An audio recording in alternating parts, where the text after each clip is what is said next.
That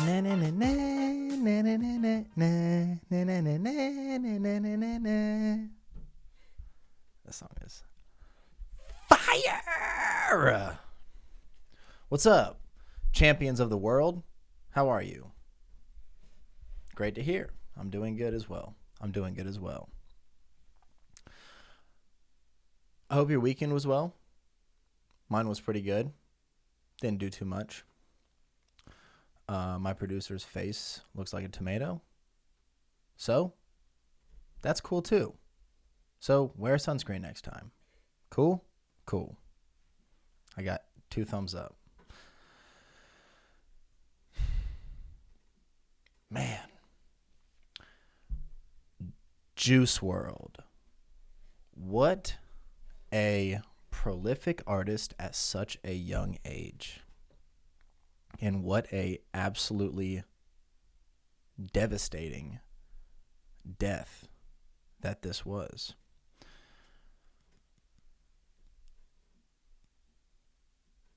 I don't know about getting too much into his background. I really want to stick to this album. It came on a week's notice, and it was following the Pop Smoke hype as well. So it was kind of just like Pop Smoke's team dropped his album, and then we hear there's going to be a deluxe of Pop Smoke, and then and also in a week Juice WRLD's going to drop his album. I was like, okay. In a incredibly sad string of events, we get a couple posthumous. That's what I'm going to roll with. Posthumous releases, and Juice was kind of announced next. It's like, okay, yeah, we got Pop Smoke, and then we also got Juice WRLD. We'll get to the Pop Smoke album at some point, hopefully next at another time. Man, this Juice album might have been also his best piece of work. Now, I think Lucid Dreams as a song is just an incredible song that I found out yesterday. He wrote that in 20 minutes. 20 minutes he wrote that song. And it takes so many different avenues lyrically, and is like the whole metaphor. I think I talked about it a couple episodes ago when you talk about or when an artist is able to have an entire metaphor as the song. So he has an entire metaphor of lucid dreams, like he is metaphorically comparing lucid dreaming to his relationship. And I'm going to talk about this more and more throughout the episode, but the fact that this kid was able to come up with stuff like that off the dome. Are you kidding me? I mean, we might have a couple more mind-blowing moments back when I'm just thinking about what he does, how he did what he does throughout this whole thing. So numbers came out a couple days ago. He sold 497,000 copies in 1 week. Now, take these for the next 5 years, I would say, this is completely my opinion. I don't know the exact inner workings of the music data industry, but if you are an artist and you go gold, so gold is selling 500,000 copies, 500,000. If you go gold, that is a incredibly successful album. And that's speaking when it was pure sales, not streaming. I mean, honestly, think of these numbers for the next couple years as a complete shit show. Nobody knows how to exactly gauge what is an equivalent stream to a purchase. Like, we still are in the midst of figuring that out. So when you see these numbers, take them with a grain of salt, but also know that 497,000 copies of an album, and whether it's gathered through streams, and then you take a certain amount of streams and put them towards each sale, and then comes up with that much, that is a shit ton of streams and buys. And 479,000, just that number alone in the first week is the most this year, first off. And, I mean, not many artists are doing that. Not many artists are doing that. 5 out of the top 10 songs in the world right now belong to Juice WRLD from this album. 5 out of the 10. He is the third artist to have 5 out of top 10 songs on the Billboard claimed to him. So, the Billboard Top 100, I'm sure y'all have all heard that phrase, that term. That just claims, like, what are the top songs through all avenues of listening to music, whether it's streams, buys, radio plays, just any kind of way a song can legally be played. Billboard takes that into account, I'm pretty sure. And he has 5 out of the 10. Now, granted, we're in the middle of a pandemic, so not many, like, DJs are playing the songs. Like, not many public places are playing the songs. So I'm guessing all of these streams from this album, making it 5 out of 10 in the top 10, 5 out of the top 10 songs in the world belong to him right now. Just the streams on this album are insane, and rightfully so. Rightfully so. And 5 out of 10 songs on Billboard, he joins Drake and Michael Jackson as the only 3 artists to hold 5 out of 10 songs on Billboard simultaneously. There have been other artists that have had like more numbers than that, like 5 out of 10 on like the same album or something along those lines. But having 5 out of 10 at one time, him, Drake, Michael Jackson. So, about the kid Juice. Any interview, anytime I heard him talk, anytime just somebody had him on camera, seemed like such a caring kid. Like, I mean, you got the guys over at No Jumper. You got Adam 22, who, these are little tidbits that I just caught along the lines of hearing things over the past couple of years. I remember Adam 22 had that Young Thug interview, and he was like, yeah, I met Young Thug through Juice. And I mean, you're only going to meet someone through somebody else if you have some sort of relationship with them. And then on top of that, or not on top of that, and then I heard, Cole Bennett over at Lyrical Lemonade talk.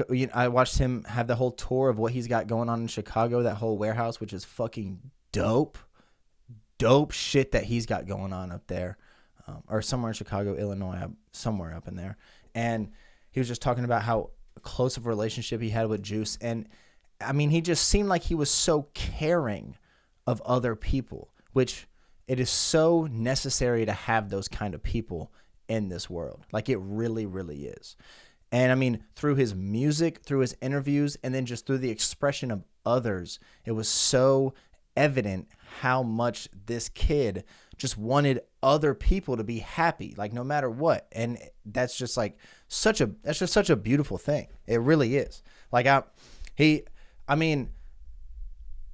when I like artists, I really like the top thing that I want, that I like in an artist, is if I just, like, through what I see within interviews and just random things that I see online, I'm like, do I think that I could hang out with this guy or girl and have a good time, have some laughs, enjoy their company?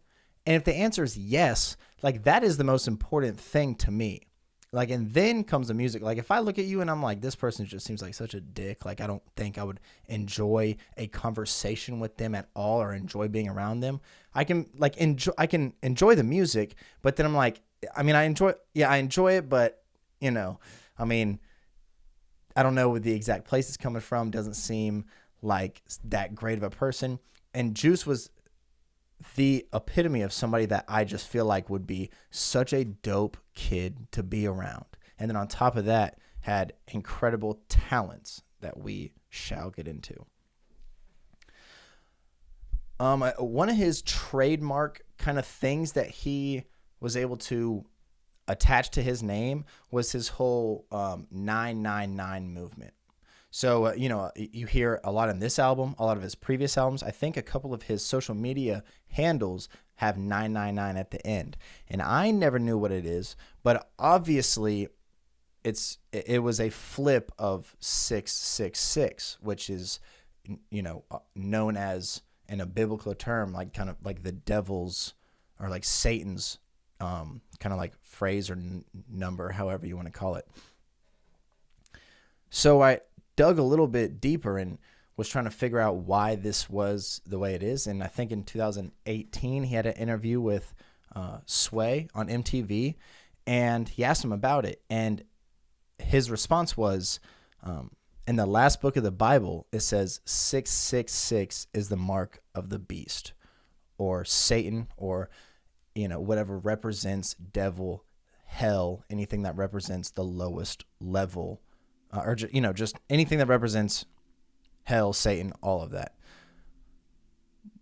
999 represents taking whatever hell or whatever bad situation you're in or whatever struggle you're going through and turning it into a positive. The kid was like 19 or 18 years old when he said that. I don't even remember what I was doing at 19 or 18. I definitely wasn't quoting these things on TV. That's crazy influence that somebody like that could have. Man, that kid had some, a lot of brain that he was dealing with. A lot of it.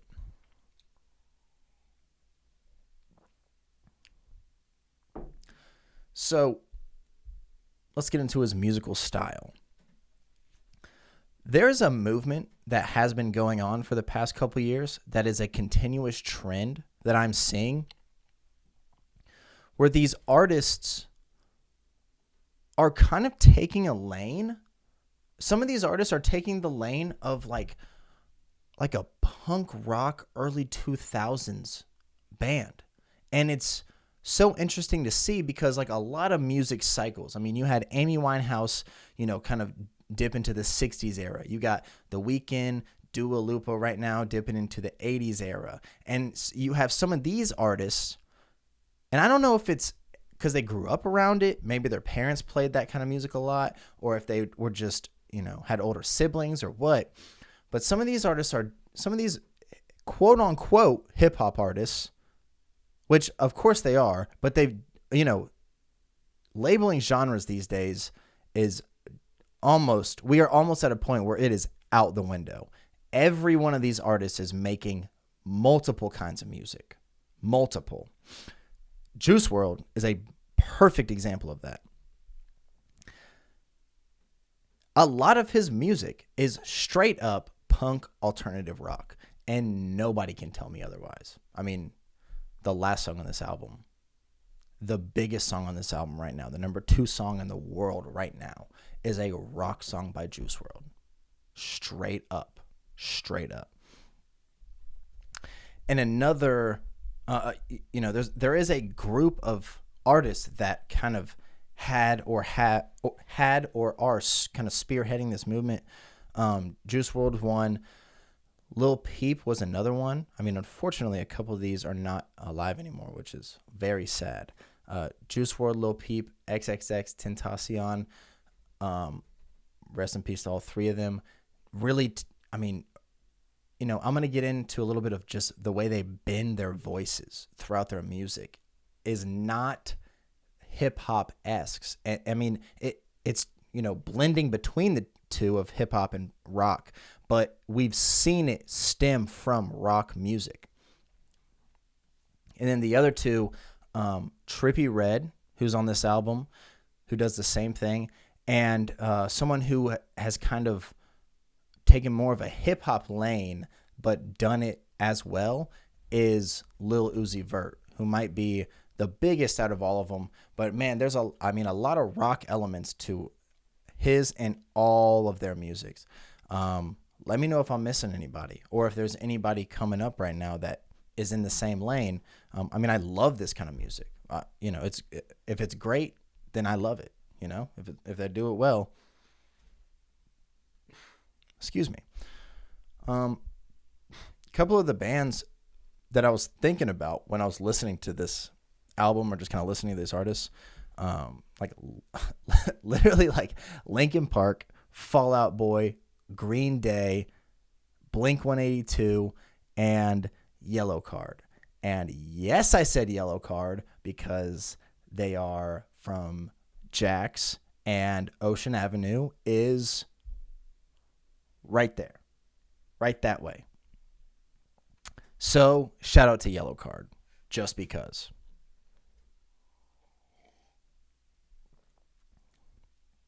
So, man,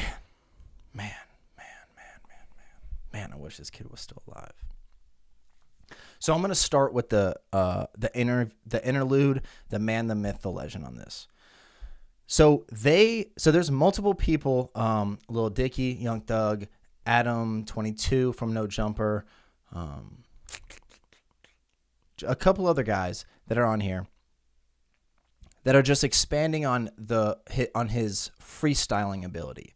Now, in case anybody that's watching this doesn't know exactly what I mean by freestyling, like if my mom is watching this or something, freestyling is you throw on an instrumental and you start trying to hit the pockets and hit the beat of words that are just flowing to your mind.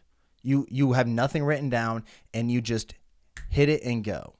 And any guys that have, that are in high school, that are in a clique of some sort, every single one of them has tried to freestyle. You know how many times I've tried to freestyle and failed miserably? You know how many times I've tried to freestyle and just ripped a nasty verse? Like 1.5. But, hey, I killed it that 1.5 times. I got a couple buddies, ripped it to pieces every time. Fun. It's super fun. Now, what's crazy is Juice WRLD freestyled almost all of the music you listen to from Juice WRLD. That is insane. Stemming from where lyrics came from the beginning of music itself, and how people have had 10, 15 people in a room writing a song, gathering a melody, just trying to place everything so certain into a song itself. And then you have this kid come along and he needs one person to press play on the beat, and then he needs headphones and a microphone, and the minute the beat starts, he's seeing words in his head before he's saying them. He's able to do that. He was able to do that. Go watch the Tim Westworld freestyle from him. He freestyles for 52 minutes straight. 52. No breaks. And it's all over Eminem beats, which I'm guessing is how he got on Godzilla. Is Eminem saw that and said, hey, let me get this kid on a song right now. 52 minutes straight. And there were a couple things I picked up, like in the middle of it, he was like about to say somebody's name that he might have been beefing with, and he pushed the mic away. It was like, whoa, no, hey, chill. Like I don't want to, like, I was about to say something that would have got me in trouble, because like the words are like, I see the words going in front of me before I say them, and I saw what I was about to say, and like it wasn't gonna be good for my career and whatnot. I was like, how are you seeing words in front of you before you say them? What is going on? That is an incredible, like your brain is like a treadmill. Like it's here, you're saying these things as the back of your brain is coming here, and it's just revolving, and you're just saying things as you're thinking of other things. Like the concept of freestyling and putting him into a gold album in the first week is not heard of, I don't think, up until this point. Nobody just freestyles their way to 497,000 sales in 1 week. Granted, I mean, it's a posthumous album. People are going to stream the hell out of it because they because, they miss him. They miss his music. That, it does happen. But he was on his way to being a giant artist in the first place. He's 21 years old when he passed. So, I don't take the, they got those numbers because he passed away and, it was a posthumous release. What? Maybe it would have been 400? Still giant. Still a giant first week. Still. Man. So, the album opens up with Anxiety intro. And it's really just him talking about how, he's got money. There are a lot of issues that he's been able to take care of with money, but there's a lot of issues that in life that him and other people go through. And it's kind of crazy because, like, sometimes when you hear artists make music about what he was able to make, like just a lot themed around addiction, depression, anxiety, stress, just not being able to find your way completely in the life that is built around you. A lot of times it's strange, like when these artists get into interviews, they have a little bit of trouble expressing themselves. But then you listen to their music and they are pouring out everything that you want them to talk about. But sometimes it's a little difficult for them to do it, which is crazy because, when you take like art, like painting, literally, and just, multiple other kinds of art forms, it's all about like portraying your expression of what you are feeling. And there are multiple artists that literally have trouble talking, like just talking in an interview or just like in a conversational setting about their issues that they're going through, whether it's with fame or, anything that is happening within their life. But then you listen to their music and they're able to, in that setting, just pour it out so clearly. And it's such an interesting concept because it's both language. It's both language. It's not like one is some sort of like written form and the other, like, they can't verbalize it. These are both verbalizing what they're trying to say. And it's just crazy that, like, how much of an art form music is, and that people are able to, and these artists are able to express better than they can talk through their music. And I think Juice was one of them. And it's just a crazy concept to really sit and think about. So the track after the intro, Conversations, fire instrumental by DJ Scheme, who I've not heard of before. Maybe I have. Really brought to my attention here. Just love the electronic little, dots, little noises in the background behind the bass that, leads into the song. Love it. Juice really off bat from the beginning. The first lyrics of his album are expanding on him, trying to fight the bad signals that are being sent to his brain. Devil in my phone, he want to talk, but I don't have no time for conversation. Off bat was already battling with bad signals being sent to his brain. I can't say I was a die hard Juice WRLD fan leading into this. I've always loved his music. Getting into preparing for this episode and just like listening to a ton of his music, like it definitely grew and will always start to grow more of an appreciation for his music. But it is a little troubling every time like a pill line is dropped. Just because of, the story that came out about his death. It's just every time, it is a little troubling, and there's one in almost every song here. And that is sad. That is just sad. And another thing, or another something that he does, which just kind of flows back to the rock influence. The way that he bends his voice is so amazing sometimes. Like, it's like a fucking boomerang. Like, he's able to like throw his voice, and then he's able to like bring it right back down to where the song is. Like, I mean, when he, like in this song, when he says, I gotta get high, and then brings it back down to the song and is able to keep flowing, like, that reminds me of a lot of rock music that I heard in middle school. And like, I wanted to say this earlier.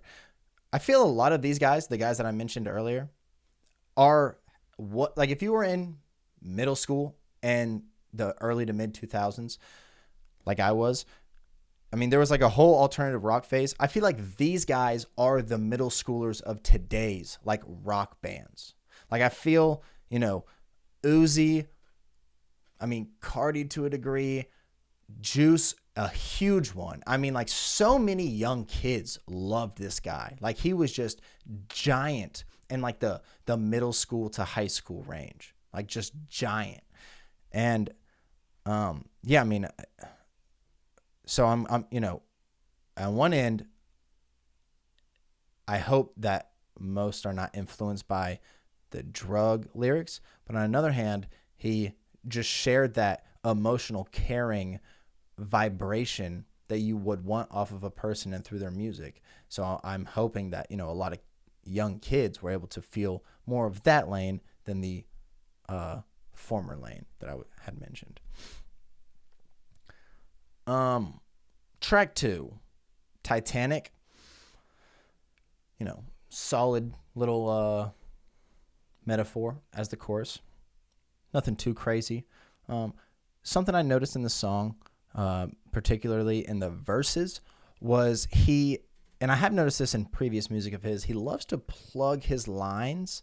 And when I say that, I mean, you can tell when he raps a line, and then, he'll, I'm guessing this is how it goes in the studio session. He'll stop, fall back for a sec, either think of something or just kind of like prepare himself for a next line. And then he'll, tell the engineer to press play, and then he'll just plug his line in right after the previous line he had just said.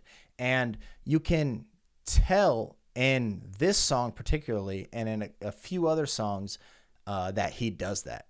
And the pros of it is that you're able to kind of like shift your vocals throughout the song. So like one line will be kind of in a lower monotone, the next line will be in a higher monotone, and there's a lot of times where that sounds great. But some of the cons is that it's a little, like, it can sound a little sloppy. Like, you're not even, like, sometimes you're not even able to like rap along. Like, if you learned every word to the verse, it's still almost impossible to like rap the entire verse, because sometimes the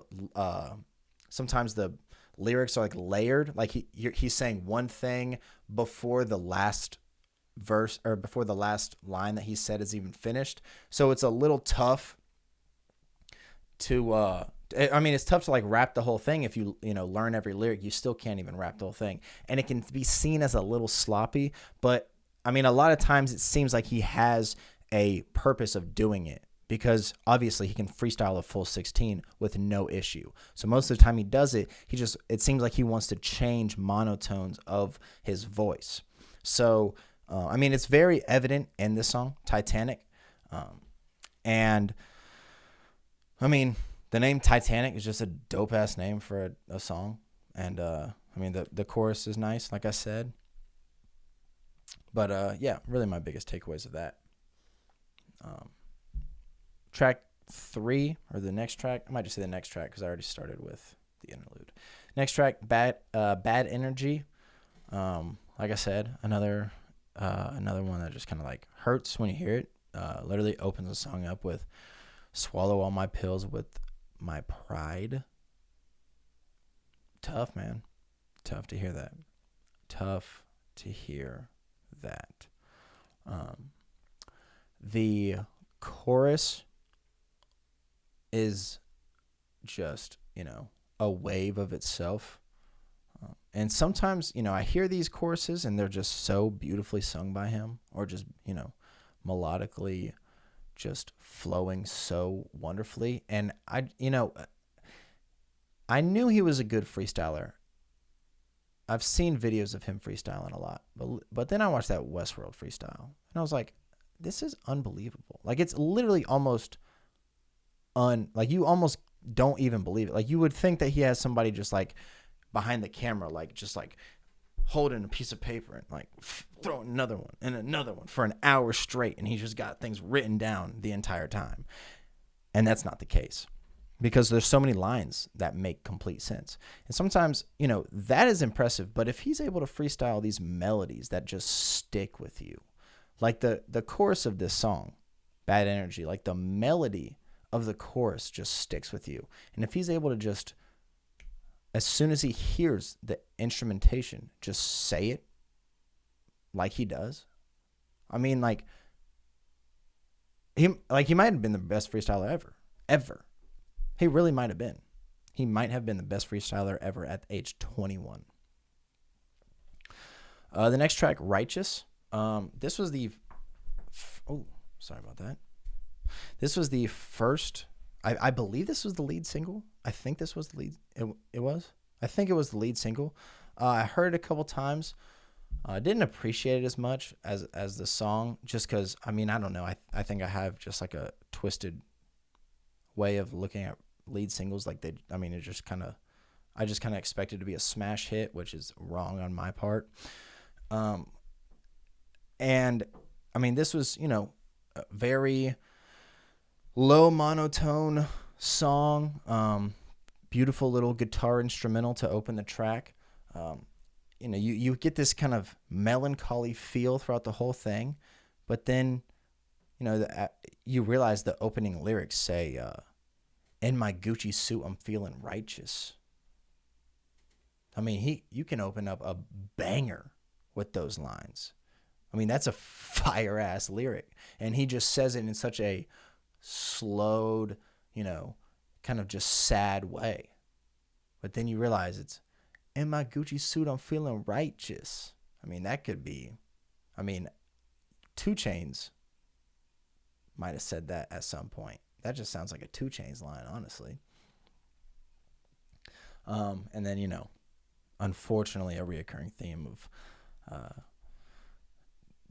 drug use. The next track, Blood on My Jeans, definitely one that has picked up streams leading, throughout this week, has been a huge hit. Very solid guitar opening up again. And then his flow on this beat again. Like, it seems like his brain is a game. And sometimes, like, the minute these instrumentations go through his eardrums, like, it's like, what's that iPhone game? Like one of the first ones where you got to swipe, Temple Run. It feels like his brain is Temple Run. The moment these instrumentations go through his brain, like, you just start hitting these coins, and then boom, boom, boom, boom, like lyric after lyric after lyric after lyric, and he doesn't even have to like do anything. Like, he almost like says some of these things on accident. Sometimes in that Westwood freestyle, he's like he's like says some things and he like laughs at himself because he was like, oh, that was sick. Like, I didn't even mean to say what I said, but it made perfect sense. And that's just honestly incredible. It's incredible. And some of these songs you would think that he kind of freestyled it, and it's, it's amazing. And another thing in this song that kind of caught my attention was, you have like kind of freestyle artists that do this, that kind of just stand in front of the mic, that, that fortunately are financially stable, or their label helps them out to be able to just have his unlimited studio time, and they can just play these beats in front of the microphone, and then whatever comes to their mind, they say, and then it can turn into a song or not. And then you have other artists who who have to write everything. I mean, whether it's physically or on a phone or whatever, they perfectly place these words and lyrics to be able to sing a song or rap a song. And one thing that's kind of building a theme over the past 10 to 20 years is some of these freestyle artists who are able to freestyle a song and make it and put it on their actual album. They care more about like the moment and the expression of the things that they're saying more than the lyrics themselves. So I think I saw Danny Brown, oddly enough, in an interview say, like, if I'm saying something on the mic and I'm just pouring out my emotion and I mispronounce a song, I'm not going to replace that with correctly saying it, but not giving out the same emotion. And I mean, that's a very interesting thing to take going forward in music because, it's so easy to record with all the technology we have. And a lot of artists are really just able to pour their hearts onto the microphone as literal as possible. Instead of like preparing what they have to say, they're able to just kind of think about their emotions and just shove it into the microphone. And then we get those emotions in real time. And that is definitely something that Juice WRLD almost mastered at 21 years old. And there's a lot of artists that, are doing that. I mean, for God's sakes, he recorded the World on Drugs mixtape with Future in one night. One night. They made, how many songs is that? I don't know. It's like 11 to 13 songs. They made that mixtape in one night. And there are some hits on it. I mean, Juice probably walked in there. Oh, you're Future? I'm Juice WRLD. Future said, you want to make a song? Let's make a song. I like you. Juice said, no, let's make a mixtape right now. An entire one. Future was like, damn. Okay. 13 songs. Let's do it. Boom. Out. Loved a lot of them. Crazy, man. These freestyle artists are getting crazy talented. Next track, Tell Me You Love Me with Trippie Redd. An artist I mentioned at the beginning. It would make sense for them to do a song together. Trippie is, another one of those kind of like bending their voice between rock and rap, just kind of seamlessly, and it sounded nice. I really like a lot of Trippie's music. I really do. I mean, there are some rap songs that he just raps his ass off. There are some songs that he legit sounds like a alternative rock star, the lead singer of Green Day. It can be, I like this little lane that some of these guys are picking up. And Trippie has only the chorus on this song. And I was kind of like, when I was hearing this, I was thinking about it. And I looked to make sure that Trippie didn't have any other parts on this song. And it made me realize there's really not many artists these days that have only a chorus on a song. I mean, just an observation, if you know any of some, mid to top tier artists that have only a chorus these days on a song, just the chorus, talk to me. I want to hear some of them. I'm sure there are a couple out there that I know of, but I know this was one I was like, okay, just a chorus. It's good for it. I love when an artist can just put together a solid chorus, just leave it at that. Just an observation, like the song a lot.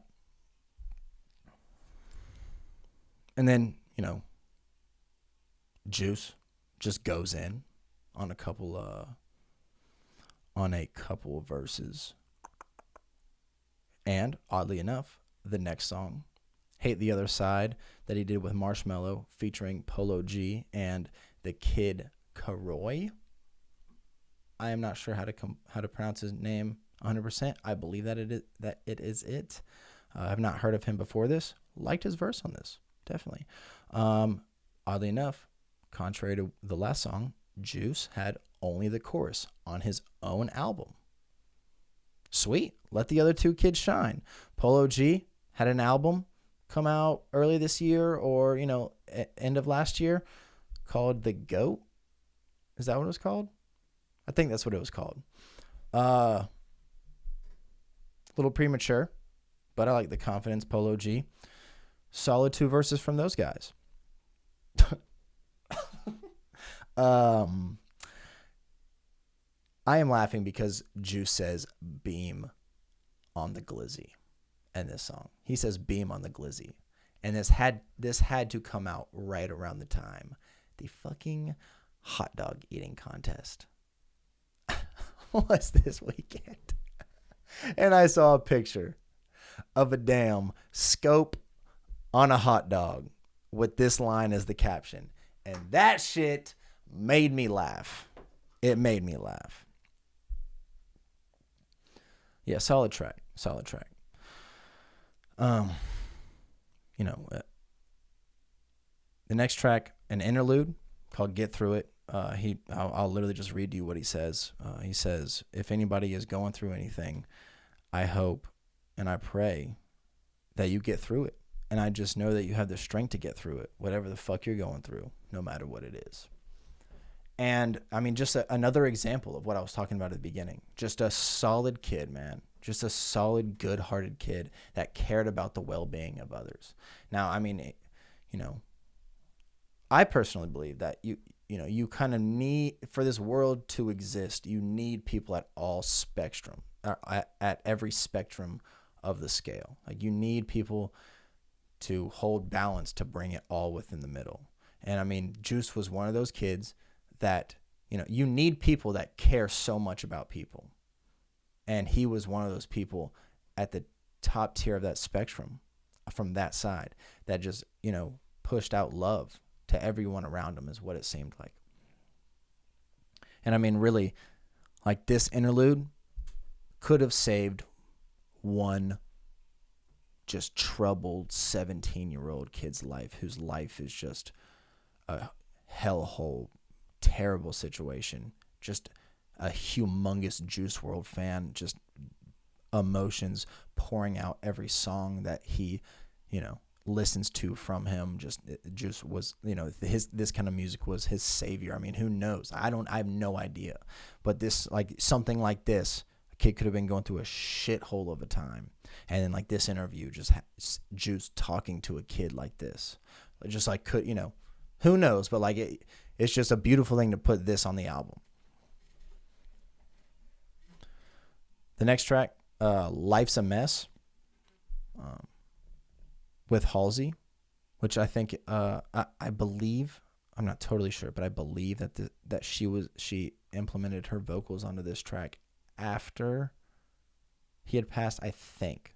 Just based on what she said, like, I heard this song for the first time and I cried. She didn't explain whether or not it was before or after he passed, but just kind of the way that she worded it seemed like that. I'm sorry if I'm wrong.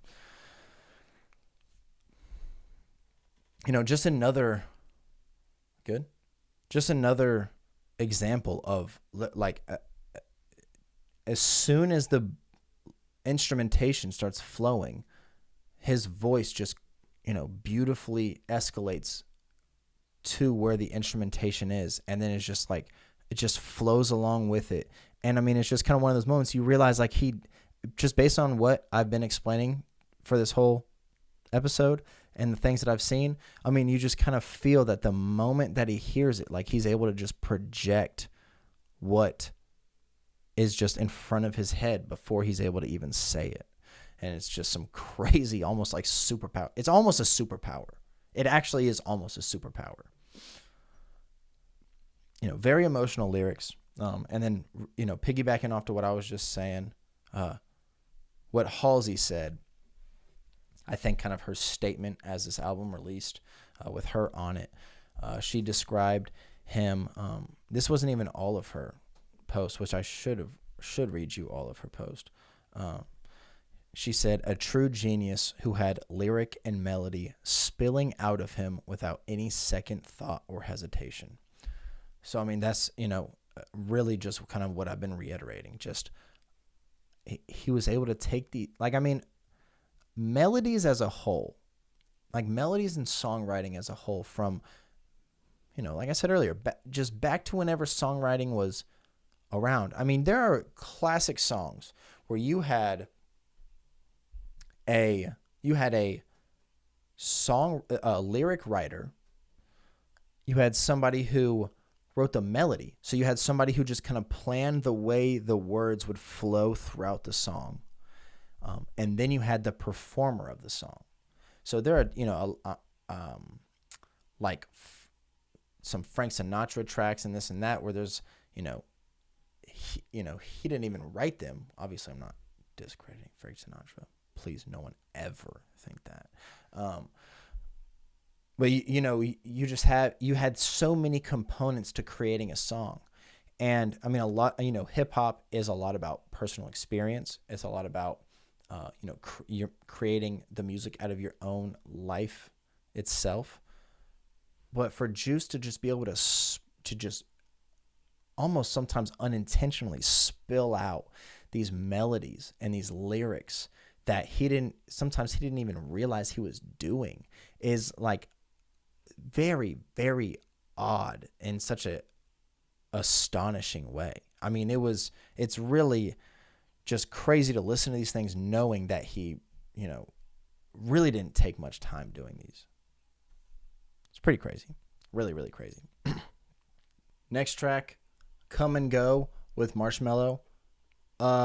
Absolute smash hit. Absolute smash, just giant record. Another giant record. I love covering just monstrous records on here. I'm going to guess Marshmello would and should play this song at festivals for the next 10 years. Whenever festivals are able to come back to life, whenever that's going to be, I don't know, but whenever. Juice does his thing, just kind of plugs his way in there. But I mean, honest to God, Marshmello really shines on this, and his name is still Marshmello. It's Marshmello. And no one even knows what he looks like. That's pretty crazy. Yeah, I mean, his instrumentation on this just electronically is just really, through the roof. I believe it's the second biggest song in the world right now on the Billboard records behind Rockstar by DaBaby and Roddy Ricch, which is still a smash hit. Goodness gracious, that song is a smash. Yeah, I mean, crazy instrumentation by Marshmello, just giant noises going on. Like I said, I can't wait for the first time this song is played at a festival, like a full-blown, like we're back to normal completely, 100%. Just bring back the first festival, Marshmello, either headlining, co-headlining, whatever. Boom, drops Come and Go. The crowd is going to go fucking insane. And I hope to be there. I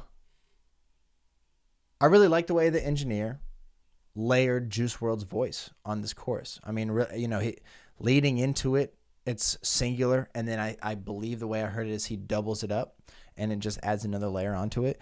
And not only, did Marshmello, I mean, really, the one thing Juice WRLD needed to do on this song was to just make a catchy phrase that's going to last a lifetime, to make it a real just giant record for the next however many years. And I mean, the chorus is, I don't want to ruin this one. I don't want to ruin this one, this type of love. I don't always coming. Oh my gosh, I just butchered that unbelievably. I don't want to ruin this one. This type of love don't always come and go. Simple, clean, timeless. Everyone's always felt that. Jeez, your boy cannot read. Sometimes. Yeah, giant record. Love it. Absolutely love it. Next track, I Want It. Really just Juice and really taking an R&B lane, like really just high pitch, just trying to perform some serious vocals on this thing from a pitch perspective.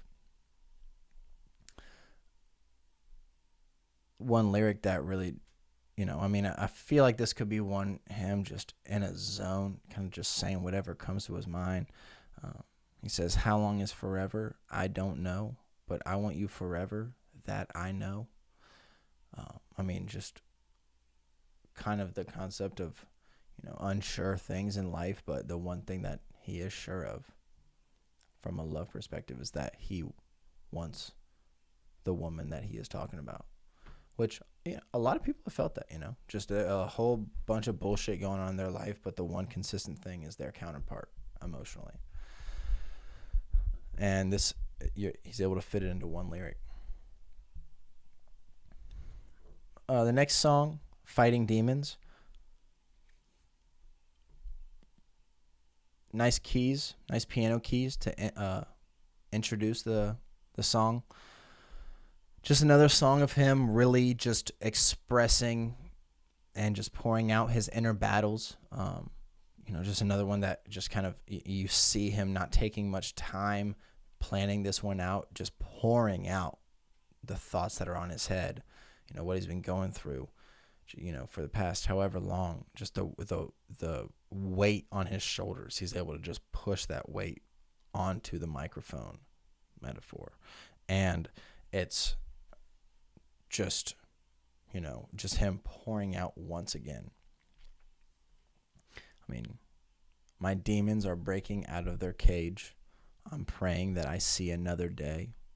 I said my demons are breaking out of their cage. On my knees, I pray for better days.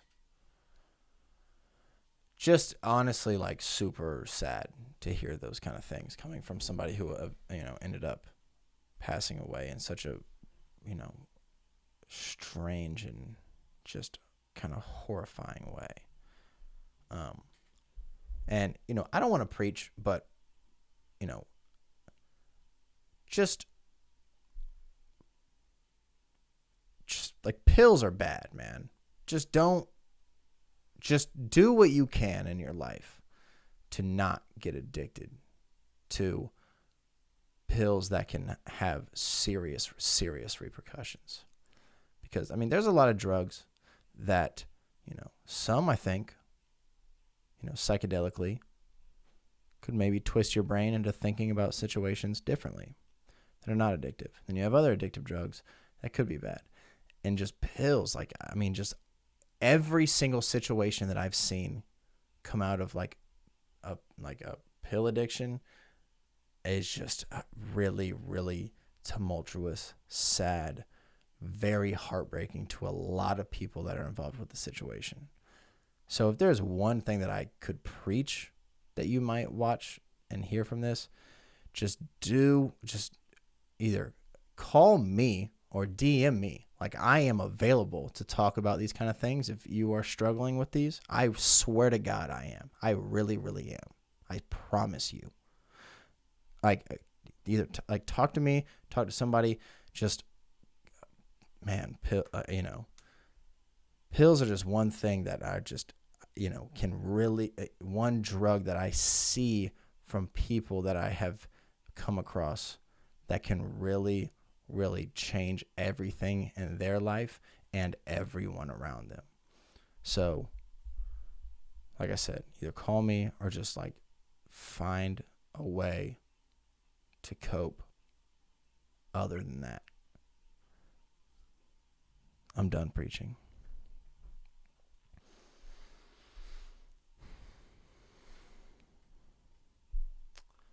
The next song is Wishing Well. Smooth instrumental. And I mean, just another example of one of these songs that 6 seconds into the song, Juice hits just, I can't breathe. I mean, just sounds amazing off the bat. Like, it just another one of these little tempo runs. Just the instrumentation just creeps into his brain through his ear, and then boom, unlocks a melody that just is just a grade A melody that just sounds wonderful. That, there's no way that he just thought of this, or there's no way that he planned this out in the song. It's just something that he was able to just feel off the top of his head when he heard it. Just a beautiful melody to start off. A full-on rock song. Full-on. I believe I just watched a rock band cover this song on YouTube the other day. Definitely not as good as Juice. Definitely didn't sound as good as Juice WRLD. But, I mean, it's just one of those songs where, the way he bends his voice up and down has so many rock. It's just such a rock theme to it. And, I love it. I love when he does this. It just sounds super dope. And a lot of it takes me back to fucking middle school times where I'm, hearing these crazy rock bands when I'm just like a young little jit trying to find what the hell I'm doing and just like what even is life as a, how old are you in middle school? I don't even remember. 12? Just a 12-year-old just running around in school. Just trying to like figure out what I'm even feeling. Listening to these guys just scream and I'm like, yes. That's what I feel like these 12-year-olds are doing these days, listening to Juice, and they're like, okay, I don't know anything that I'm feeling, but like, thanks for like trying to help me understand, Does that make a little bit of sense? I think so. Yeah. I mean, like, yeah. I mean, picture somebody just like freestyling this song. You would just be like, what the where did that come from? That was so deep and amazing. And I feel like that's just what he was able to do. The next song is Screw Juice. Multiple entendres played on that phrase on the title throughout the song. Cool track. Really, the theme of it is just being famous and dealing with a love life as well, which we've covered on other albums before, and something that I have never had to deal with. But man, he's got this one part in the second verse. He says, Cupid did a drive-by, shot me from the sunroof. He hit me 10 times. I'm bleeding, or Gucci shirt I'm bleeding through. Stain, stain, stain. There's blood in the rain. Shame, shame, shame. He used my chest as a firing range. And just flipping the entire concept of Cupid. Like Cupid has always been this acute, just, love symbol. Like, oh, you got hit by Cupid's arrow. You're in love. Like, this is great. And he's like, fuck, I got hit by Cupid's arrow. Like, I'm famous. I got a lot to deal with. But like, now I'm in love. And like, he just used my chest as a firing range. Like, destroyed me when I'm in the middle of all this. And just like so thoughtful of this kid to like say something like that. And I mean, I've never thought of that concept of like flipping the idea of Cupid from being like a, just a pure symbol of love to just like just a through the sunroof, just a machine gunning bullets into your chest of love. And it's just something that you can't handle at this time right now. I mean, crazy flip of a concept that I've never thought of or heard anybody, use before. Let's see. The next track, Up and Away. I mean, the kid just floats over the instrumentation of it. I mean, just another just a reoccurring example of him just finding these melodies, like Halsey was saying, just incredible melodies, just pouring them into the microphone, and you just don't even know where they came from. Like, I mean, he doesn't even know where it's coming from. Like he said in the Westworld, and like he said in the Westwood freestyle, he was like he literally was like, almost quote unquote said, I see the words in my brain come across before I say them. Like, what kind of superpower is that? Like, that's some real, like, Incredibles type shit. Like, for real. I mean, that's amazing. And then also, part of the chorus says, I'm walking in Prada, trying to solve my problems. Through the night, finding vibes, Moonlight Sonata. Doing a little digging, found out that Moonlight Sonata is a Beethoven piece. How the fuck is this kid like referencing Beethoven? What? That's just all right, man. I didn't even know that was a Beethoven piece. Like there are some Beethoven songs I'm like, oh yeah, that's one of like the 3 songs that I know, like very, timeless, famous titles of his pieces of work. Beethoven. This one, not one clue that he did that. I think he ends the chorus as well, or a part of the song. I tell her that I'm high. She don't seem surprised. Just kind of another one of those bars that just kind of like, pull on your heartstrings a little bit in regards to this whole situation of him not being here anymore because of certain drug intake.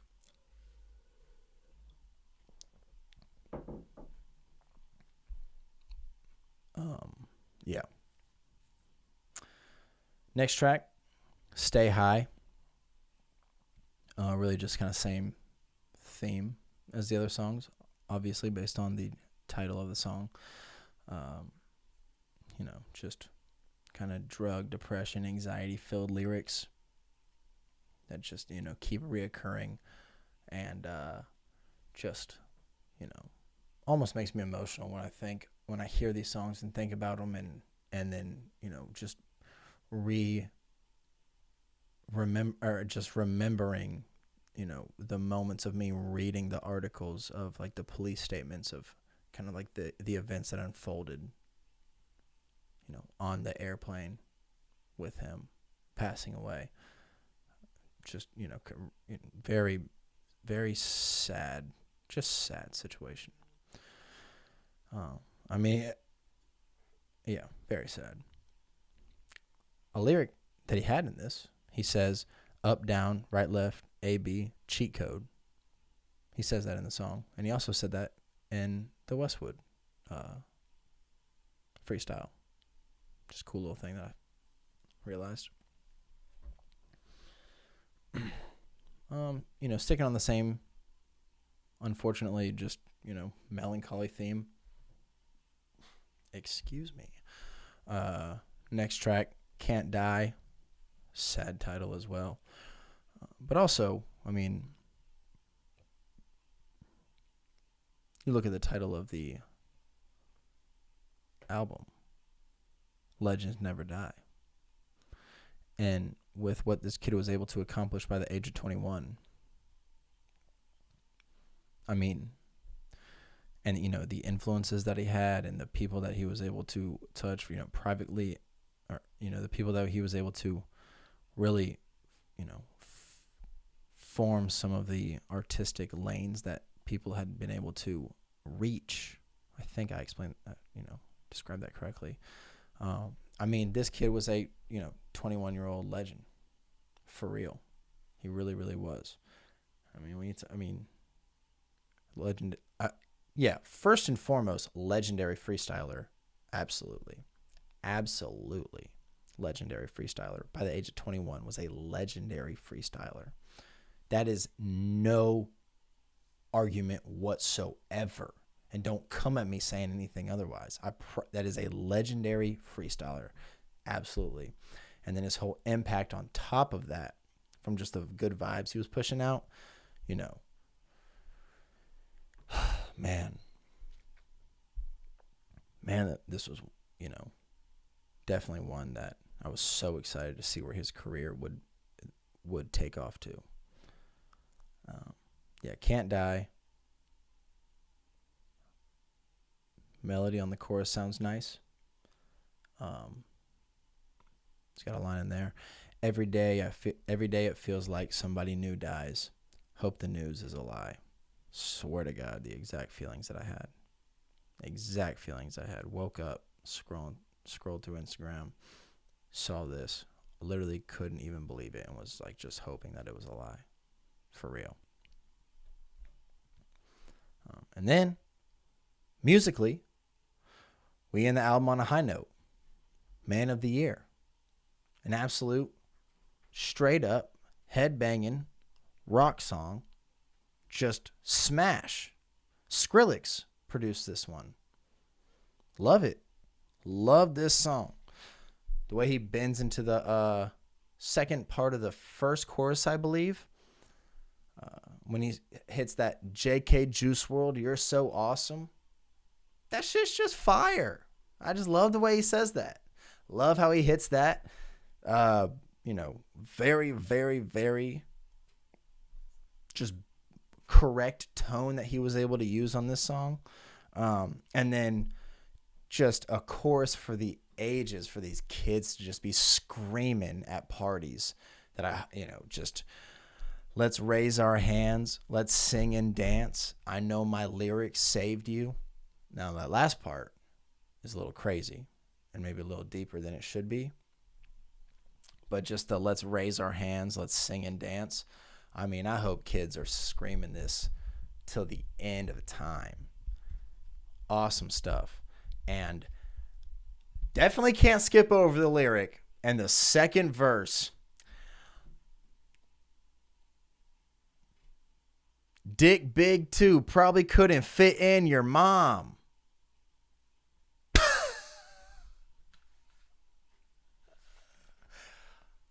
Absolutely ridiculous.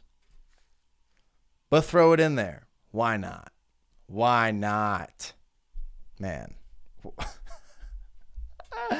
Oh, man. Talk about the chorus. This will also be screamed at parties. That part. By people of all shapes, sizes, female, male, everybody. That's a kind of an awesome lyric. Yeah, beautiful chorus. Skrillex. Smash. Great stuff. Love that Man of the Year is the outro musically. And then the real outro. I'm Instagram live and from heaven. I'm up here booling. There's a lot of themes in this young genius's career that he just, kept throwing out, just kind of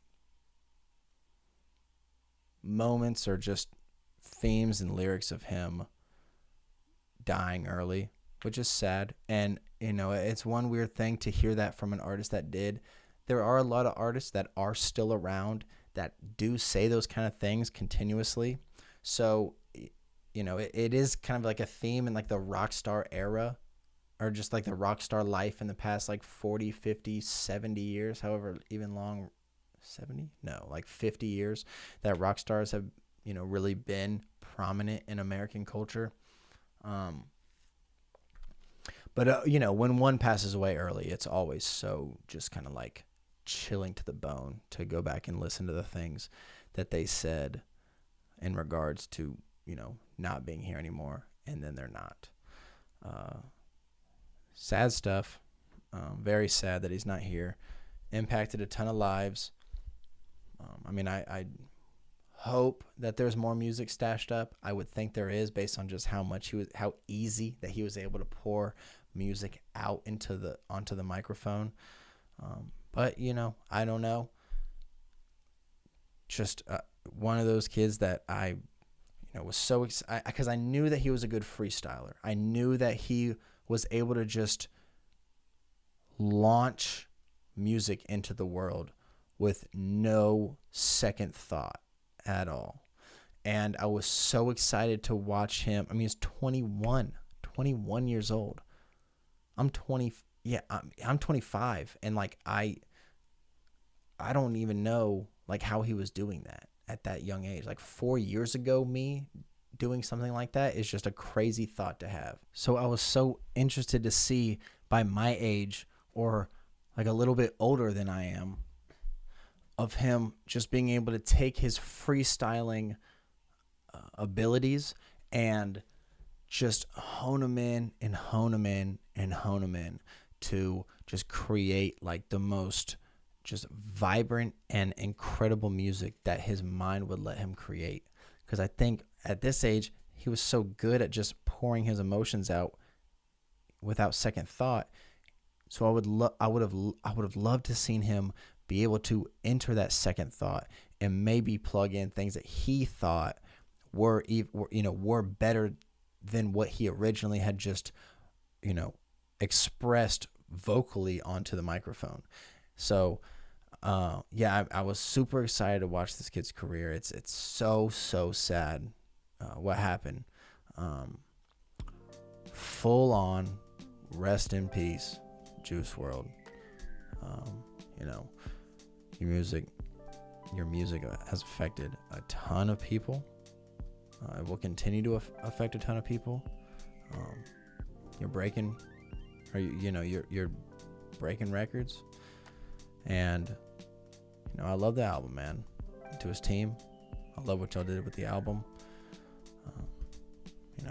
I hope I did this a little bit of justice, and I will see y'all next time.